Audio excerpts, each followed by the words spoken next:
En la década de 1270, en lo que hoy es la región del Benelux en Europa Occidental, los desacuerdos entre el Principado-Obispado de Lieja y el Condado de Namur llevaron a una guerra abierta.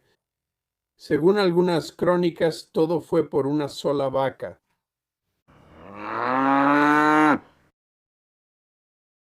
No es una exageración decir que la relación entre los señores feudales puede volverse demasiado compleja para seguirla. Sin embargo, las relaciones eran importantes y a menudo determinaban dónde, cómo y por quién se libraba una guerra.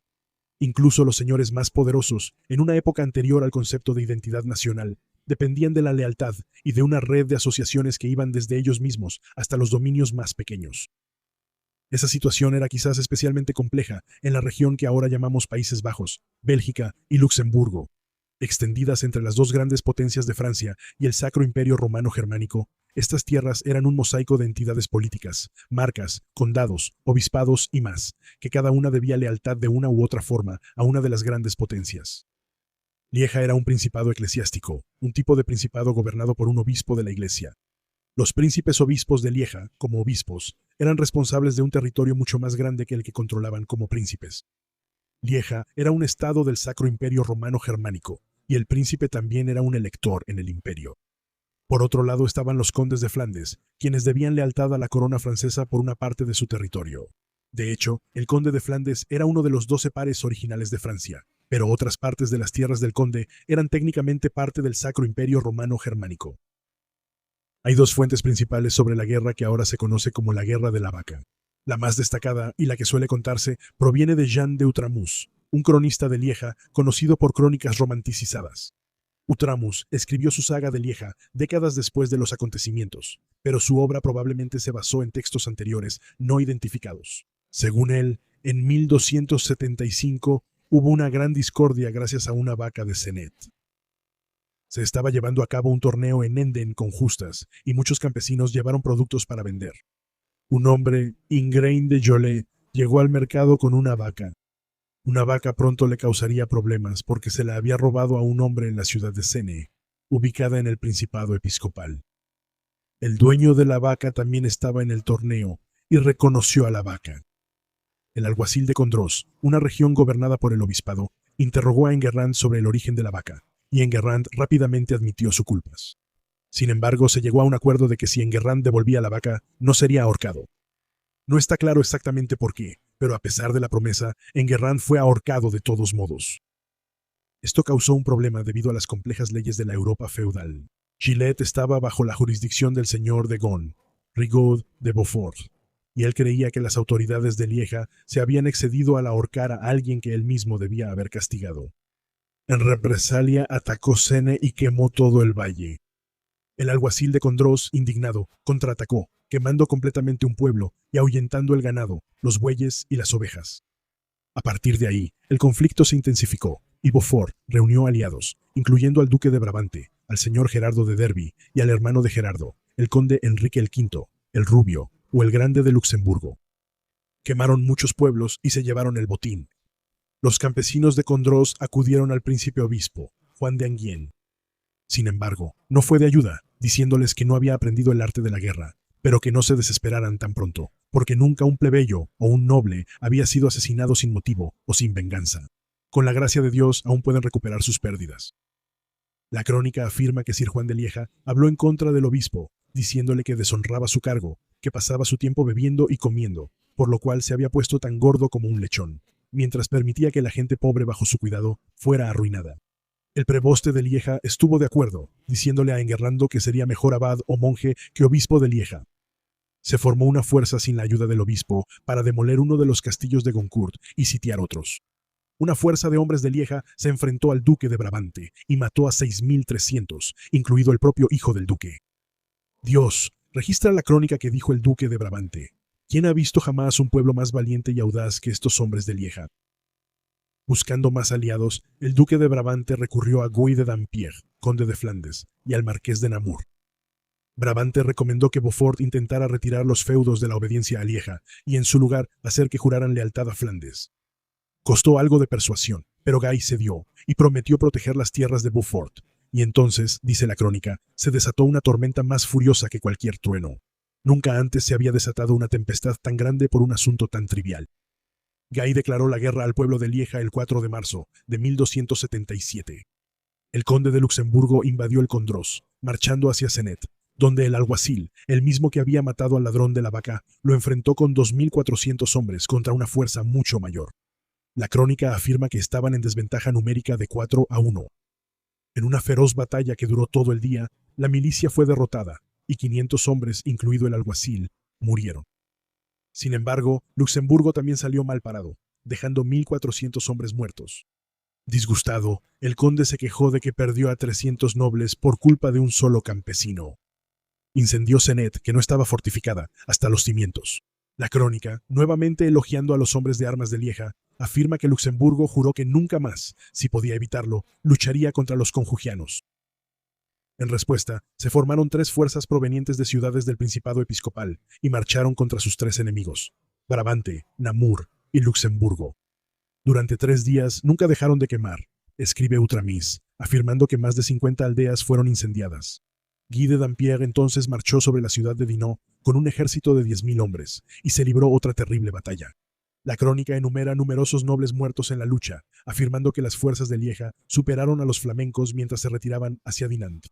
Cuando los hombres de Dinant se retiraron a su ciudad, 2.200 flamencos los siguieron dentro de la ciudad, tan absortos en la persecución que no pensaron en regresar.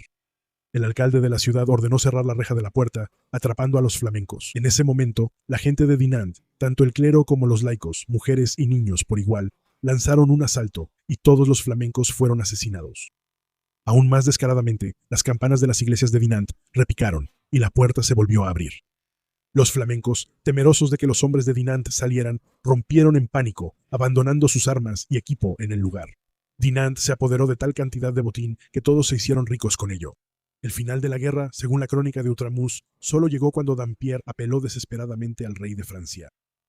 Felipe el III, conocido como Felipe el Atrevido, se rió de la vaca que había costado tan caro, con más de 15.000 muertos.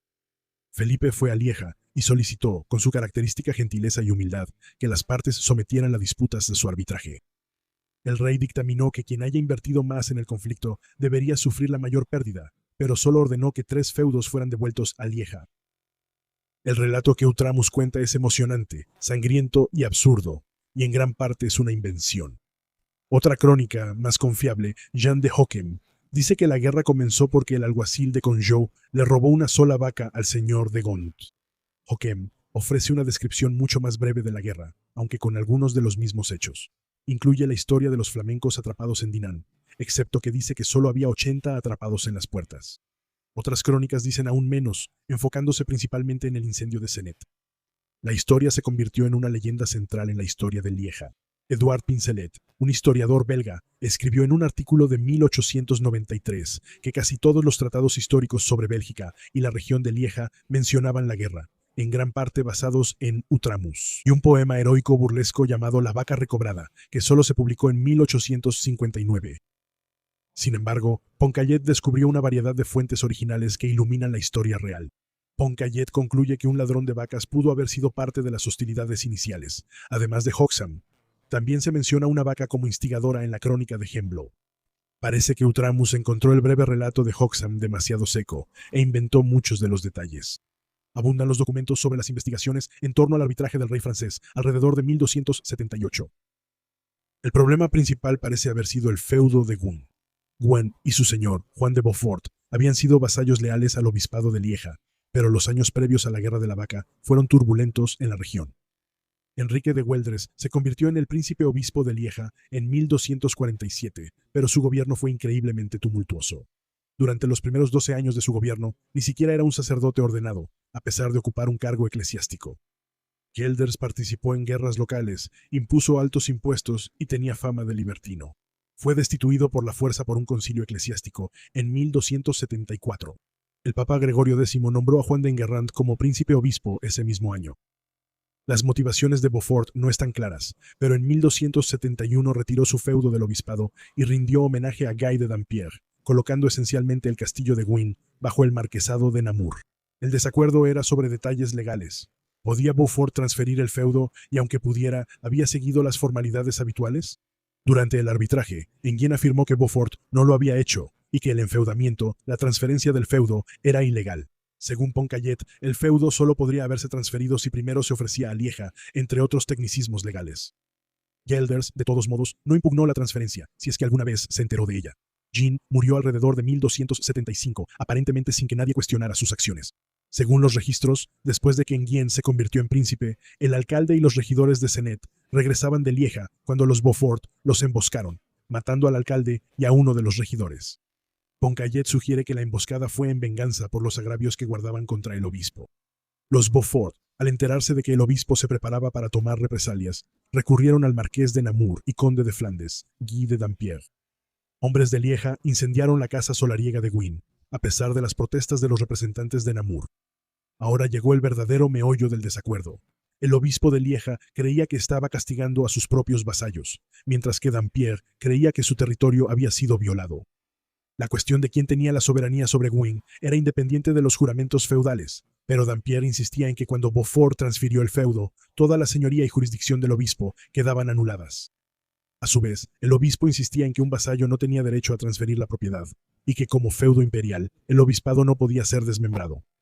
Aún así, el obispo sugirió que la disputa fuera entregada a algún árbitro, ya fuera el rey de Francia, el rey de los alemanes, ya que no había emperador en ese momento, o la condesa de Flandes, la madre de Dampierre y cogobernante de Flandes. Dampierre rechazó la oferta y el conflicto comenzó de lleno. Como en el relato de Utramus, Lieja entonces resistió las fuerzas combinadas de Namur, el conde de Luxemburgo, el señor de Geri y el duque de Brabante. Las principales batallas, según las diferentes crónicas, fueron los asedios a los castillos de Beaufort y Felé, el incendio de Senet el 18 de abril de 1276 y el incendio de Mef por el duque de Brabante el 19 de abril. Algunas de las batallas y muertes que Utramus registra son contradichas por fuentes primarias, mientras que otras que sabemos que ocurrieron no se mencionan. Finalmente, la conclusión de Utramus de que los feudos fueron devueltos a Lieja también es falsa. De hecho, no fue Dampierre quien buscó al rey de Francia, sino el obispo de Lieja. Y Guillermo inmediatamente satisfizo a Dampierre al renunciar a sus reclamos sobre Guin para asegurar una tregua. En 1278, las partes sometieron su disputa al rey para que la arbitrara. Tomaría años arbitrar completamente el desacuerdo, pero en 1281 la situación se simplificó. Y Guillaume fue emboscado y asesinado por el exobispo, Enrique de Gelders, y el hijo de Guillaume, Juan de Flandes, fue nombrado príncipe obispo de Lieja. Un tratado para resolver finalmente los problemas de la Guerra de la Vaca se firmó hasta 1290, aunque incluso entonces persistieron otros desacuerdos. Lo que es seguro es que la versión que se cuenta a menudo, de que una sola vaca provocó una guerra en la que murieron 15.000 hombres, es en gran parte falsa.